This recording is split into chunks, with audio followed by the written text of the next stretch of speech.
Beautiful pictures there. Okay, race 7 from Randwick. Number 6, Play It For Me, $30 and $6.80. Number 2, Pete's Passion, $3.60. And number 3, $2.40. Quinella of $132.40. 2,000 should I say, $238.50 for the trifecta. Well, jubilation everywhere here at Caulfield. I've just seen a priest pick up his money on the Quinella. Never had a bet before in his life. Looking forward to the wedding tonight. Back to you boys, Ken and Simon. Yeah, thanks very much, Max. And yeah, jubilation is the right word. Everybody's excited.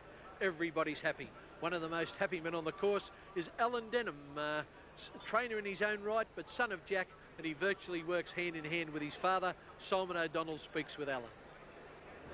Alan, I think that gallop would have won any race in the world, wouldn't it?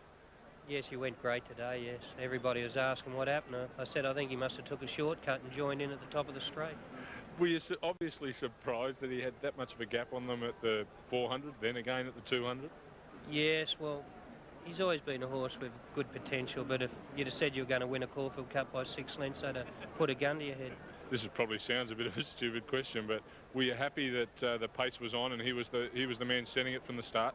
Well, the thing that we expressed to Jimmy, he had to settle him, and although he led, he come back underneath him. He didn't rip and tear. If he'd have gone out, pulled and reefed, he couldn't have won. But it's going to be a fair spring. We've still got Falonde to come next week. Yes, that'd put the icing on the cake. Congratulations. Go and enjoy. Thanks very much, Simon. Yeah, they've sure had a big spring already, the Denhams. They won the Caulfield Stakes last week with Falonde. They've won the Caulfield Cup today with Might and Power.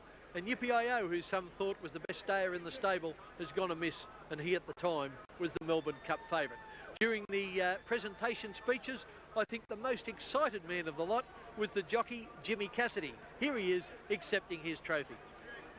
Well, what a great week I've had. As Mr. Moratis just said, he had to pinch himself to see if he was really here, and I'm feeling pretty much the same myself. But what a wonderful win. To have a horse like Might and Power to come out and win a Caulfield Cup in the class that he raced against today and just absolutely blow them away the way that he did, I think it's fantastic for racing.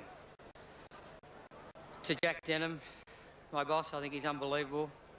Fantastic trainer, and the way that he prepares all his horses for major races is certainly something to see, and I think the Melbourne people have certainly seen it here over the last week. To his son Alan, thank you, Alan. You've done a marvellous job. You're always there through thick and thin, good times and bad times, and I think that's marvellous. To the stable boys, Brett and Marty, who are here today, helping out throughout the carnival with the horses. A special thanks to Brett Grant. He does a marvellous job on all these horses throughout the carnival, and without Brett down here helping me and Alan and Jack, certainly makes my job a lot easier. To Nick and his sons, thank you very much for being solid throughout the last 9 months since I've been associated with you. It gives me a great thrill and a great honour to come here to Caulfield and win this Caulfield for you today. And last but not least, to the public, you've got wonderful racing in Melbourne, you've got wonderful race clubs, keep supporting them, and we love you all. Thank you. And if you want to know why the other horses couldn't catch Might and Power, he ran his last 600 metres at the finish of 2,400 metres in 34.58 seconds, and he broke 23 for the last 400. That's not galloping, that's flying.